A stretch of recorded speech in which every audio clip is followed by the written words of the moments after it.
You're watching The Wellness Hour, leader in medical news and information. I'm Randy Alvarez. Today's topic, who's a candidate for bioidentical hormone replacement therapy? With us, we have an expert on the topic, Dr. Fotino. Dr. Fotino, welcome to the program. Thank you for having me, Randy. Now, before we get into today's topic, and this is a big topic, tell us a little bit about your center. Who's the typical patient that are coming in for this? Usually, for women, I usually see somebody around their menopausal years, 49, 50 years of age. Okay. Typically, they've started just having the hot flashes or their night sweats. Some women I've had that they've drenched their clothes from night sweats. It could be somebody that's noticing their hair is starting to fall out or thin, or their skin is getting thinner. When they bump into something, they're getting bruises or getting cuts. It could be anybody that has depression. Somebody's all of a sudden always been in a really good mood and everything all of a sudden starts having depression. That's typically a hormonal thing. Men-wise, it's usually men come to see me. Typically, it's either the libido thing or they're not looking like they used to. They're exercising and working out as hard as they can, and they haven't been able to lose weight, or they're not getting the results. Yes, not getting the results. Is this true? You say that women will come to you in their 40s for bioidentical hormones, and then they end up dragging their husbands in. Oh yeah, I do see that a lot, or it's the other way around. Why? Why do they do that? Because they see the change in themselves, that they feel much better, and they want to share it with their spouse. Or they're noticing that their libido is going up, but their spouse's libido is staying the same, and they're saying, "Oh, you need to come do this. Let's get you on this so your libido can improve." So what are the age ranges? Is it mostly women, right at about 40, or they're just starting to get menopausal symptoms? Typically, that's my majority of patients, and men are more spread out a little bit more because the andropause, which is what they call technically the menopause for men, is a lot more insidious, meaning it more gradual over time, and people don't really pick up on it as much. Okay, for women, usually it's the women in around their times when they start having menopause. It's a hot flashes, night sweats, stuff like that. Okay. I do have some younger patients, and those are usually more pinpoint issues are occurring. And I do have older patients. I have people in their 60s and 70s. And I see so many different symptoms from all that. But it's funny how the improvements that you see in a lot of the patients, they can come to you, Randy, and their main problem is muscle aches and pains and joint pain, right? Okay. And when they come back and see you, they say, oh man, that feels great, but I didn't realize that my libido was so low. My husband loves you. Okay. You start seeing improvements in the whole person. And when you do medicine, traditional medicine, we tend to compartmentalize the patient, meaning if it's their heart, their heart. If it's their kidneys, their kidneys, okay? This medicine, you take the whole being. You treat them for their deficiency in hormone. You replace their hormones where they need to be. You also take care of their nutrition. Yeah, you have like 4 or 5 keys. Yeah. To health, which is your philosophy for wellness. What is it? What are they? Well, nutrition. If you don't feed the body right, you're not going to be able to heal it correctly. You're not going to be able to do the things that are important for the body to stay healthy. All right. And number 2 is the right kind of exercise. You don't want to do too much or too little. You want to make sure you get with a trainer that actually can give you the best information about how to train for your body type. Okay. Number 3, vitamins, minerals, and supplements. You need them. Our food does not have enough vitamins and minerals. So you lay it out for them on your program? Yeah. Okay. I go through them, and we even have, we're bringing in a nutritionist. We have people that we partnered up with some trainers that we know that do a really good job that will, meet with our patients and work with them. And the third thing is detox. And I'm not talking about alcohol and drugs. I'm talking about caffeine. I'm talking about aspartame. I'm talking about these chemicals that we take in daily that can affect our overall health. And I don't mean that we just drop cold turkey. We don't go from a pot of coffee to no coffee at all. We're talking about you slowly decreasing you over time. So getting healthier. Yeah, detoxing. Exactly. That way. Oh, exactly. Good. And then reducing stress would be the other thing that I would be working on. Stress is pervasive in all our life. Okay, and the stress that we have now is completely different from the stress we had 2,000 or 3,000 years ago. Stress was important back then, and we're talking about cortisol, because when we had a threat, it was a physical threat. So we were able to use that cortisol and the stuff that the cortisol released, adrenaline and sugar, and we were able to get rid of it out of our body because we're running away from that stress, right? Okay. Nowadays, our stress is more mental. There's some chemical and physical stress, but most of it's mental, and that's hard to run away from. The other thing is sleep, which goes hand in hand with stress. If we don't improve on sleep, you can't improve the regenerative process. Are there a lot of people that can't sleep? Yeah, there's a ton of people, because I can see tons of people that can't sleep. It's bad. So you get them sleeping again? Yeah. Okay. And then finally, the biggest thing is optimizing your hormones, which I think should be number one on the list. Because if you don't have those building blocks that repair your body, muscles and bones, and make you feel better, then it don't matter what you do. I'll give you an example. I know you're in hormonal decline, okay? I told you my age, that's right. You told me about your age, and let's say take somebody your age, and you exercise an hour, right? Take somebody at 20, or take you at 20 and exercise for an hour. Will you get the same results? No. No, why? You tell me. Well, it's because you don't have those building blocks to build that muscle. Okay, good point. Okay. That testosterone is much lower than it was before. That thyroid was much more lower than it was before when you were in your 20s. And then certain hormones go up in your body, like what I previously talked about, cortisol and insulin, and they work against each other. And over time, you can't rebuild those muscles and bones as faster than breaking them down. So do you want to, for example, return hormone levels to where I would be in my 20s? Yes, I would definitely want to do that. And if you do that, are you convinced that I would feel? I'm convinced. Like I see it like that. I see it in patients. Interesting. You know, I had a lady that came in and saw me, was depressed and moody all the time. Her kids would want to stay away from her. Her husband was scared of her. And she started hormones, and her mood improved. She felt better. I mean, I've had women, anticipating your interview, I've had women that have come on my show talking about other things, and they say before hormone replacement therapy, they literally felt like a veil was over their head. I mean, they were just depressed. They were crying all the time. The best term I hear is fog. It sounds like an exaggeration sometimes when I hear some of these stories. But it can be life. Yeah, you can see it. It's almost like when they get better, the veil comes up. They see clearer. That fog is what I hear. Fog is the biggest term that I hear from a lot of my patients and stuff. Okay. And I even put it on this, and I wanted to touch on this with you. You know, if I took your blood at your age right now, and we looked at your hormones, and what we would find that is you would be normal for your age, right? Okay. Let's say I make the error, and I put you at 20 years of age. I put your age as 20. Mm-hmm. Would your blood levels be considered low or normal? They'd be considered low. Yeah. So why is it okay for a 20-year-old to have higher blood levels and it's not okay for you to have a higher blood level?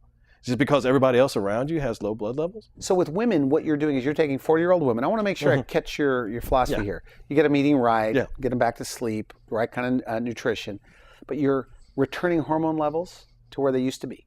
Yeah. I mean, is that the whole idea? Yeah. It sounds as simple. It's not as simple, okay? Because I learn a lot from women. Okay. They're a complex human being. You have to listen to your patients. That's the first thing. And then you look at their blood levels, and you get and for women, if you get them where they need to be, which I will tell you, if you do, they will sing praises for you. I love my women patients. I think they give me so much information whenever I treat them. It makes me feel so good. Are there a lot of women that are suffering 40 plus, 45 plus that don't have to be? Yeah, yes, totally.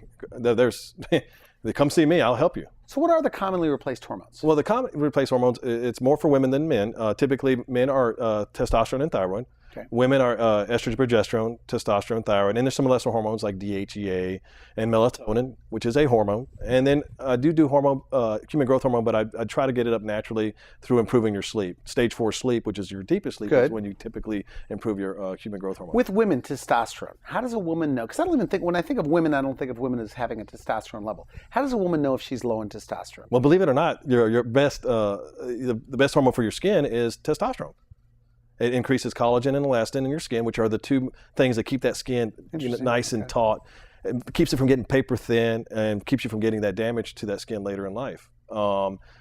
Libido. Oh, that's a big thing for libido. Women have libido too. And I see a lot of relationships get damaged because the woman's libido drops off, the man stays high, and it becomes an issue. I mean, do you ever have women that have on the blood work or whatever you're doing that have almost a nothing testosterone level? You give them testosterone and they get their libido back? Yes. I've had them come to me and tell me, don't take me off my testosterone or don't decrease my testosterone because I feel great on that. I'm having a wonderful sex life with my husband.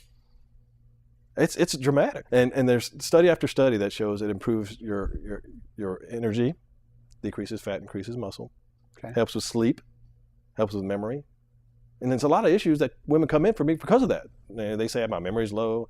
I keep on forgetting my keys. I forget to go what I do when I go into a room. There's a lot of things that I see that patients come to me and it screams hormones to me. So how do you give it to them, testosterone for women? Is it a cream, injection? Is it a pill? Typically, I start off with a cream. It's a vaginal cream. It's placed in the vaginal area.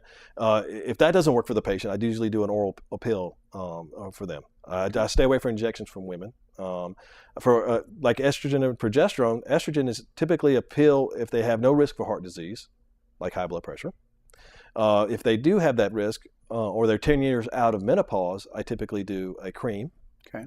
And again, another thing we do is progesterone replacement, which is a very important hormone for women. It's usually the first hormone they start losing when they start hitting 35, 40 years of age. And this is considered the pregnancy hormone. And we call that what gives you the glow of pregnancy. Now, it's a true antidepressant for a woman. It helps your mood. I had a woman that came and saw me, was crying all the time. You start them on progesterone and you replace that hormone and they glow and their mood improves and they feel much better about themselves. So the progesterone is the first one that drops. Typically in a woman, as far as the two main hormones for a woman, which is progesterone and estrogen, okay? That's where they call estrogen dominance, okay? And it's not necessarily because estrogen is too high, it's typically because progesterone is too low. All right. And most of the issues that we saw with a lot of the studies that were done on hormones was because progesterone was too low. Okay, the increase in risk for breast cancer, uterine cancer, and ovarian cancer, the problems with anxiety and depression, the problems with sleep, the heart issues. Progesterone protects your heart as much as estrogen does. Is that right? Yes. So let's talk about thyroid then for a minute. Thyroid. I mean, what are the symptoms of a low thyroid, I guess, for men and women? Well, if you're a woman and you find yourself, or even a man, and you're in the shower and you're noticing more hairs coming out of your head, or when you're brushing your hair, hair's falling all over the place, that could be a sign of low thyroid. If your skin is thinning, again, I told you testosterone is best for your skin, but they all overlap. So thyroid can also be affected on your skin. So if your skin is thinning and you're noticing you don't have that beautiful skin that you used to have when you're in your 20s, that's probably thyroid. If your energy drops, if you feel like you're just, oh my God, I can't do anything I used to do, that could be thyroid as well. Libido. Thyroid's keyed into libido, and it helps with erections too. So for women and men, thyroid's very important in the sexual function. Heart. Actually, thyroid reduces your risk, reduces your LDL or increases your LDL receptors, which is the bad cholesterol in your body. If it reduces that, it reduces the risk for heart disease. And constipation is another thing. If you have never had constipation before, all of a sudden you start having constipation. Could be thyroid. Could be thyroid. Fat metabolism. Yeah, there's a lot of adjusting of these hormones, right? Yeah. I mean, along the way, it's not just. I mean, you have to. What do you call it? I mean, you're just adjusting their hormones. Yeah, and it's intensive. I see patients every 4 to 6 weeks while they're on the program. So until they get to optimal, and then I push them out to 6 months to a year. Okay. Why do I do that? Because I want to get you to your optimal hormones fast so that you feel good, and then we can let you go. The biggest thing that you got to remember about hormones is that they have to be in an optimal range. I call it the Goldilocks Rule. You have to... The Goldilocks Rule? The Goldilocks Rule. It's just got to be just right. You can't have too little, and you can't have too much. And when you put something in somebody's body and you don't adjust it and something happens, it can be necessarily bad, but you can't go in there and remove it. It becomes another procedure. In this, when a patient has too much, you just back down on it. But what about testosterone? You hear this, especially men, that the problem is it causes, or it could cause, prostate cancer. Well, first of all, there's no studies ever shown testosterone causes prostate cancer. And actually, there's evidence now that's showing that if you have low testosterone, it can actually increase your risk for prostate cancer. Okay. So we actually have not seen in our clinic any increased risk for prostate cancer. But too much testosterone is bad. Yeah, it can be bad. And what are the symptoms there? Well, one of the biggest things you'll notice is hair growth, acne, oily skin, aggression can occur. You don't want to have that, obviously. You can actually. But in men, you want hair growth. Not on the. It won't grow on the head. It'll be on the body more than anything like that. You can have hair loss in the head. That's the main things, and you can give medicines that prevent a lot of those issues. The biggest thing that you'll see with, especially as far as medically, you'll see an increase in cholesterol if you go too high with testosterone, and that's not good. What's another hormone? Another hormone is estrogen, and this is the one that when you go too low, and this is very important for women as well as men, but it's probably the most important for women. When you go too low, that signifies menopause. Now, what is menopause? Any woman what defines it? Yeah, any woman that's ever gone through menopause, they know exactly what it is. It's the hot flashes, the night sweats, the vaginal dryness, the memory fog, all those things. If you're a woman that, and I've had a patient that one example of this is a patient that I had come to see me, and she was, main thing is that I'm drenching my clothes every night when I'm sleeping. I'm gonna have to get up and change my pajamas. And she says, I want that to stop. I'm tired of it. And we started her on estrogen because we found out that it was low. And so usually estrogen is the sweats. Yeah, the night sweats. Yes. Okay. And she came back and she said, "You changed my life. I can sleep now beside my husband. He doesn't get freaked out by me flipping the covers off and putting the covers back on. He doesn't wake up when I get up to change my clothes. I'm sleeping through the night. It's like a night and day to her." And how soon before it starts working? I mean, in your best cases that you've heard. Best case after a month. I've had people, click after a month, and it's been dramatic. And some people it takes longer, but for the most part, we see improvements in some symptoms in the first few days. One of the biggest ones I see, and a lot for men and women, is sleep. Sleep typically improves. It's the first thing that improves. Now, some people it's the exact opposite, maybe libido, but there is a little bit of improvement in something. Now, with taking estrogen, because there are some controversy surrounding, I guess, hormone replacement in women with breast cancer and other cancers.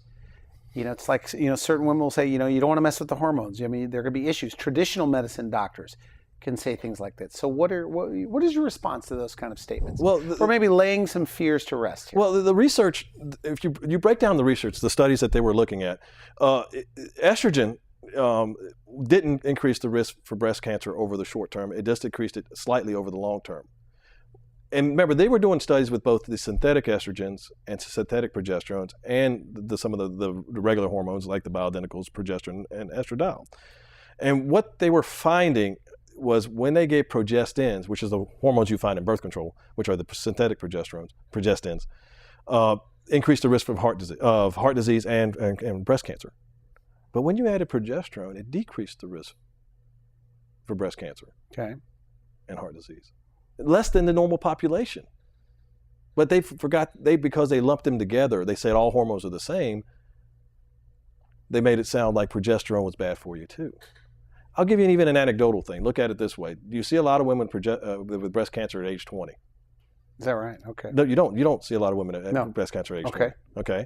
When do you see women have breast cancer? In their 30s, 40s, I guess. Even 40s. Higher than that. 40s, 50s typically. Interesting. Who has higher progesterone? The woman at 20 or the woman at 30 or 40 or 50? So I guess the older women have lower progesterone. So are there people, I mean, when you get together and network with other integrative doctors that believe that a lot of the reasons why women are getting, cancers in their 40s is because of hormonal decline? Yes. And so you believe that there's a protective element here? Yes, it's totally protective. I mean, I had a lady, unfortunately, she already had breast cancer, and she came and saw me 10 years after her breast cancer issue. And she was they put her on all these drugs that kill off her hormones and stuff like that. And her libido was down, memory was down. Her relationship with her husband completely was gone because she hadn't had sex with him in 10 years. We started her on hormones, and she feels great. Her relationship has improved. What we're doing, we're saving their lives when we give these hormones that kill off the hormones that supposedly fuel cancer. But we're also not improving we're killing off these diseases, but we're not improving their lifestyle. Okay. My goal is, hey, you're going to live to 80, 90, 100 years of age, right? Okay. I want you to have the same quality of life you had when you were 20, when you were 40, 50, 60, 70. Why do we have to sit there and listen and say, there's nothing you can do about this? We put a man on the moon, and you're saying that we can't sit here and improve somebody's life? We have to sit there and accept the changes that come from having, the aging? If we know that if we replace your testosterone and your libido improves and your sense of well-being improves, then why can't we do it? So you're convinced it's safe and effective? Yes. There's studies. There's 20 years of studies in peer-reviewed journals. JAMA, New England Journal of Medicine, they all show that these things improve the quality of life for patients. Is this a new way of aging gracefully? Yeah. In your opinion? Well, I tell my patients, if I told you, act your age, you jump over this counter and beat the living crap out of me, basically. I tell patients, I don't want you to age gracefully. I want you to age I don't want you to age at all. I want you to maintain what you are, And I have a lot of patients come and tell me, they're successful businessmen and women, and they say, you know that saying, if I knew what I knew now and had the body that I was when I was 20, the sky would be the limit, right? Yeah, yeah. Well, they actually come in and say, I know what I know now, and I have the body of a 20-year-old, and I feel like I'm 20. The sky is no longer the limit. Now, you believe, and one of the things you say is that the second half of life could be the best half of life, with wisdom and perspective. And, you believe that? Yeah, I believe it totally. I have patient after patient that has that. I have a lady, 65 years old, came with muscle aches and joint pain, couldn't move. Comes in one day to see me on a follow-up appointment, and I'm sitting there, and I say, how are you feeling? She said, I feel great. But I think my neighbors think I'm crazy. I was like, well, why do your neighbors think you're crazy? And she looks at me and says, well, I was running around the house with a squirt gun with my grandson. I was drenched, and they were looking at me across the street, and they were like, she must be crazy. And I looked at her, that's exactly what I want you to do. Not that they want you to know you're crazy. I want you to be able to run around with your grandson. This is the person that you gave hormones and the rest of the program. Yeah, and she feels great. You know, it's patient after patient. You know, I'll give you even a small little vanity one, which is it's funny. I have several patients that come in, and they say, "Does your hair color change when you start hormones?" I said, "Yeah, it becomes darker like it used to be." I've had several patients. One guy, he went to his hairdresser and he said, or his barber, and he basically said, "Yeah, you know your hair's." He didn't realize it. He said, "That's awesome. Hair gets darker." Yeah. So is it more energy level? I mean, when you take a 45-year-old, 50-year-old, or younger, and give them youthful levels of hormones, get their nutrition under control, the record of exercise, you're saying that they feel like they're young again. Yeah.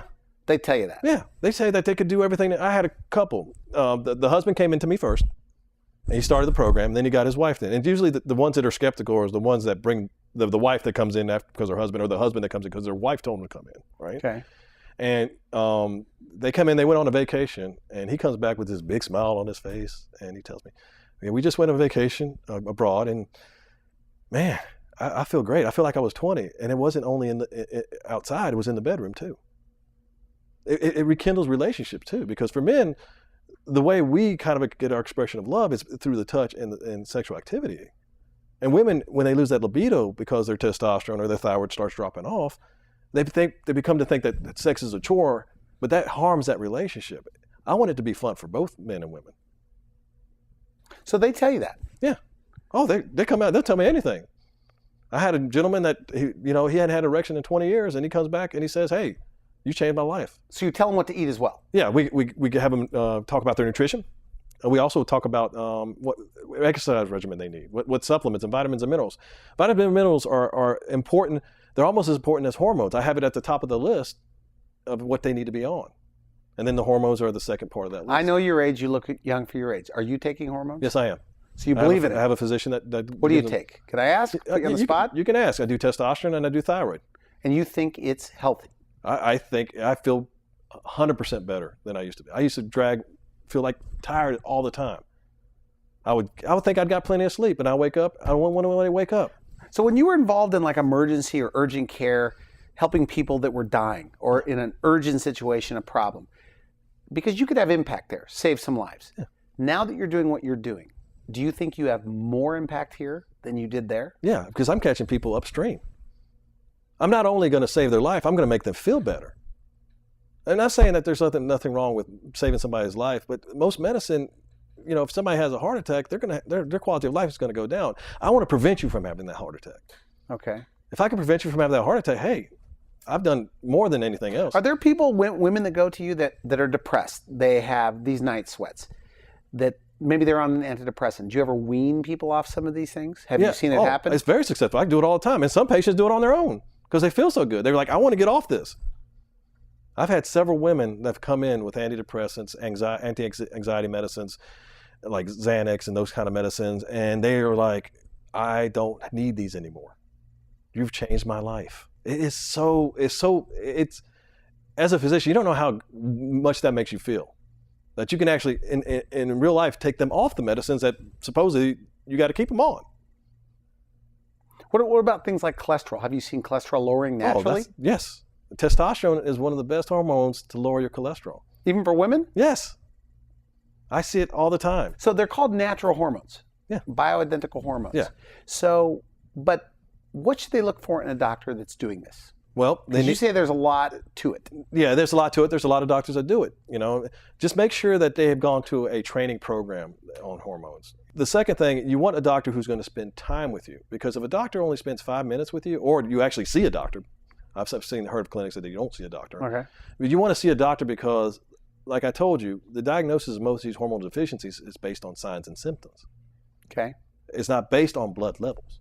So we want patients to come in and talk to us. And one of the things I do right before I leave with my patient, I say, hey, I want to break this stigma where you can't bother the doctor. Oh, you can't bother the doctor. You have to go to the nurse and this and that. No, okay. I want patients to contact me. I give them my email. I want them to call me or email me if they have an issue, or if they're feeling great. I want to know that you're in North Carolina. In California, Hollywood. And I talk to these. Celebrities, the people that look fantastic for a living, seem to all be on hormones. Yeah. And they swear by them. And rightfully so. You have a photo. Yes. I want to show that photo before you leave. Okay. Because you said, I want to show this photo. Yeah. This is one of our patients. This is the before afters with the blonde hair, and the before is with the blonde hair. Doesn't even look like the same woman. No, it doesn't at all. She's been coming with me. She actually did another program with us, which is our weight loss program, but she also did hormones. And she told me this. I will not lie about this. This is what she told me. She said, if you gave me the choice between eating and hormones, I won't eat. That's how much has changed her life. Okay. Her relationship with her husband. It's a lot thinner, obviously. Yeah, she's happy. Look at the smile on her. That's what we want. We want to get that from people. We want people to feel like they feel the greatest. And there's a lot of women out there that are feeling miserable that don't have to. Yeah. You're saying. Yeah. Come see me. I'll help you. So they call your office, make an appointment. You'll meet with them every time. Yeah. And they could get started. I don't pawn you off to any other doctor. And you have a weight loss program within your practice. Yes, we do. We should mention that. Uh-huh. Well, good. We can even help men. We have a male clinic as well. So. Okay, good. All right. Well, thank you for coming on the show. Thank you, Randy. Great info. You've been watching The Wellness Hour, leader in medical news and information. I'm Randy Alvarez. If you would like to see this interview again online, on our website, we have it under Dr. Fotinos or under HRT or bioidentical hormones. And for those of you that are on Twitter and you want to comment about Dr. Fotinos, you could put hashtag Wellness Hour. For now, I wish you could help. Thanks for watching The Wellness Hour, the leader in medical news with your host, Randy Alvarez, the authority on health issues.